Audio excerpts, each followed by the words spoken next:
संविधान के आधार पर ही चलेंगे। संविधान ने कई अधिकार जहां केंद्र सरकार को दिए हैं, वहीं कई अधिकार राज्य सरकारों को दिए हैं। ऐसे में जो भी कदम उठाए जाएंगे वो कानून की धाराओं के तहत ही होंगे। ये सिर्फ जानने की जरूरत है कि क्या बिहार या किसी भी सरकार के पास ये अधिकार लाने का, और इसमें कहीं ना कहीं कमी मुख्यमंत्री नीतीश कुमार जी की तरफ से। भाई जब सारे दल आपका समर्थन कर रहे हैं बिहार में, तो क्यों नहीं आप सर्वदलीय बैठक बुलाते हैं? क्यों नहीं आप सबको एक साथ बैठाकर इस समस्या का आप समाधान निकालें? भाई चर्चा से बड़ी समस्या का हल निकलता है, पर मुख्यमंत्री ऐसी चर्चाएं करते ही नहीं। इसके दो उदाहरण है। शराबबंदी कानून इनका विफल हुआ इसी वजह से, क्योंकि इन्होंने सारे दलों को एक साथ बैठा दिया नहीं। आज जब हम लोग विशेष राष्ट्र के दर्जे की मांग करते हैं, शायद ही कोई बिहारी होगा जो नहीं चाहे कि भैया विशेष राष्ट्र का दर्जा मिले, पर उसका रास्ता कैसे निकले उसके लिए तो आप एक बैठक बुलाएंगे सर्वदलीय में, सबके साथ आप एक आम सहमति बनाएंगे कि नहीं बनाएंगे? उसी तरीके से जाति आधारित जनगणना पर भी एक आम सहमति अगर पहले बन गई होती तो ना न्यायालय में ना इस तरीके की परिस्थिति आज उत्पन्न होती। पर अगर आप अपने अहंकार में सिंगल हैंडेडली अगर आप पॉलिसीज बनाएंगे तो समस्या रह कर आएंगी।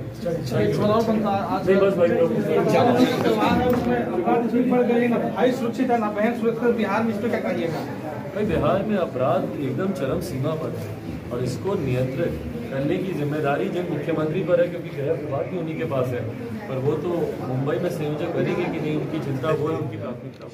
आज जब हम लोग राष्ट्रीय ही नहीं अंतर्राष्ट्रीय स्तर पर, इसमें प्रधानमंत्री जी बहुत गंभीरता से इस बात को लीड कर रहे हैं, अंतर्राष्ट्रीय स्तर पर जब ये चिंता वातावरण को लेकर, एनवायरमेंटल पोल्यूशन को लेकर, एनवायरमेंटल हैजार्ड्स को लेकर जब हम लोग चिंता जाहिर करते हैं, तो उस चिंता का अगर कहीं से समाधान निकल सकता है तो वो इसी क्षेत्र से समाधान निकल सकता है।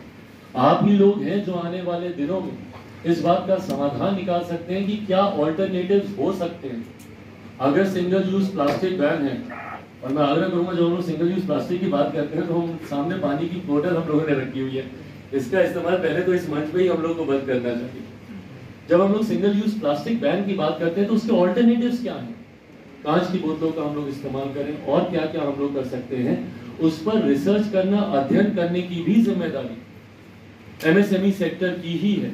क्या क्या ऑल्टरनेटिव्स हम लोग ला सकते हैं, क्या क्या ऐसे वैकल्पिक पदार्थ या प्रोडक्ट्स हम लोग मार्केट में इंट्रोड्यूस कर सकते हैं जो रिप्लेस करें उन चीजों को जो शायद बायोडिग्रेडेबल नहीं है, जिसकी वजह से पर्यावरण को, जिसकी वजह से एनवायरनमेंट को नुकसान पहुंचे, उसका रिप्लेसमेंट भी यही सेक्टर निकाल सकता है। इसीलिए इस सेक्टर में जितना रिसर्च होगा, इस सेक्टर को जितना प्रमोट किया जाएगा, इस सेक्टर में जितना हम लोग कंसल्टेंसी प्रोवाइड कर सकेंगे, जितनी सुविधाएं इस सेक्टर को प्रोवाइड कर सकेंगे, ना सिर्फ देश के आर्थिक पहिए को मजबूती देगा, बल्कि जो आने वाले समय में एक बड़ी चिंता देश के लिए ही नहीं दुनिया के लिए बनने जा रहा है, प्रदूषण की वजह से जिस तरीके से समस्याएं उत्पन्न हो रही हैं, बायोडिग्रेडेबल प्रोडक्ट्स की अवेलेबिलिटी ना होने की वजह से जो समस्याएं उत्पन्न हो रही हैं, उसका समाधान भी हम लोग इसी क्षेत्र से हम लोग निकाल सकते हैं। और इसके लिए मैं इस पूरी टीम को मैं धन्यवाद और बधाई देता हूँ कि जिस सोच के साथ आप लोग आगे बढ़ रहे हैं, ये यकीनन भविष्य की सोच है, सनराइज है। यही एक ऐसा क्षेत्र है, आने वाले दिनों में अलग अलग समूह में कई क्षेत्रों को हम लोगों ने आगे बढ़ते हुए देखा, और मुझे लगता है हमारे प्रदेश का ही नहीं, हमारे देश का ही नहीं, दुनिया का ये सनराइज सेक्टर है।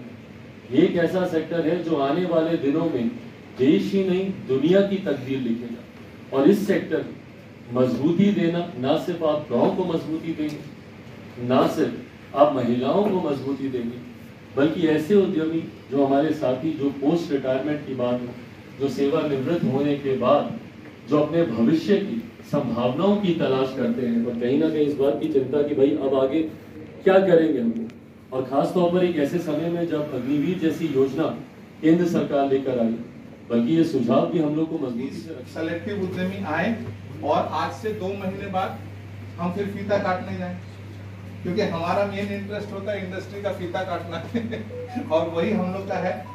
आपको एक चीज बताऊंगा एमएसएमई का, 2020 कोरोना काल में जब चारों तरफ मायूसी छाई हुई थी, लोग घर से नहीं निकल रहे थे, उस समय प्रधानमंत्री जी का स्पेशल फोकस इन इंडस्ट्री आया था, और Bihar we were the first state in India जो 12 अगस्त 2020 एमएसएमई और हमने मिलकर बायो कंपोस्टेबल प्रोडक्ट को बिहार में स्ट्रक्चर्ड वे में लॉन्च किया है। तो बहुत बहुत धन्यवाद, आप सबों का फिर से स्वागत और सेवा करने का आप लोगों को मौका देंगे, इसके लिए बहुत बहुत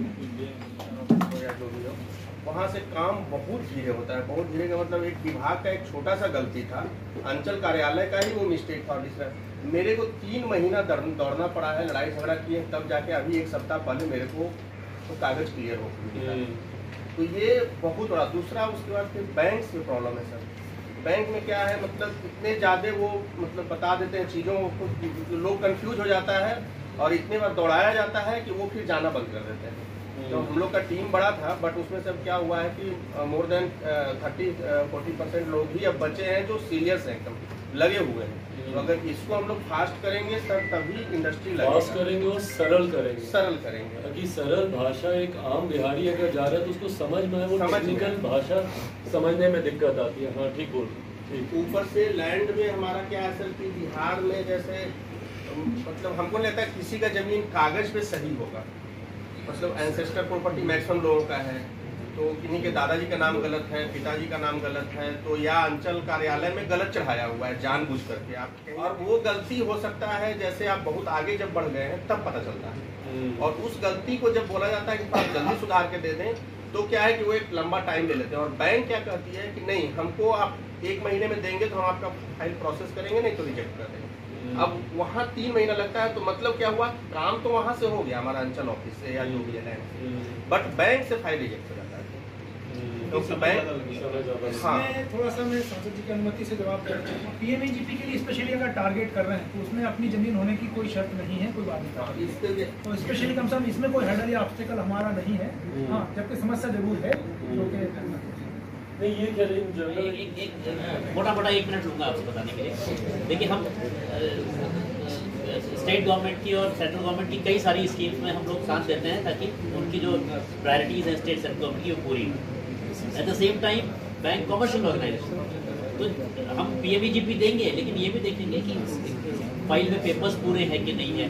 भाई ऐसा नहीं कि अगर हम डेटा निकालें तो ऐसा नहीं कि पीएमईजीपी ना हो। नहीं, बट एज अ सुझाव हम ये बात रखना चाहेंगे, क्योंकि आप लोग का अगला सत्र बैंकों की भूमिका को भी लेकर, हाँ बिल्कुल, तो उसमें अगर इन तमाम चीजों पर अगर एक चर्चा हो जाए, बिल्कुल क्योंकि देखिए हम सबका, आपका भी लक्ष्य वही है कि ईज हो, ये भी वही चाह रहे हैं कि एक ईज हो प्रोसेस हो जाए। तो एक मैं चाहूँगा कि उस सेशन में अगर एक अंडरस्टैंडिंग दोनों तरफ से बन जाएगी कि बैंक की क्या फॉर्मेलिटीज हैं और आपकी तरफ से क्या कमी है।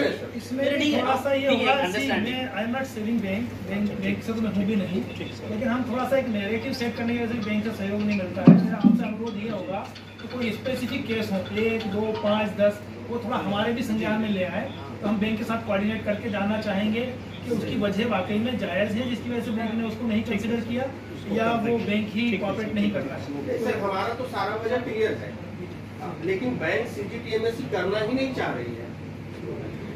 सिर्फ ये बात होता है। आपके केस है ऐसा कोई? नहीं, मेरा केस है सर। नहीं बताइए, स्पेसिफिक केस है तो जरूर बताइएगा अलग से, ठीक है, जरूर बताइए।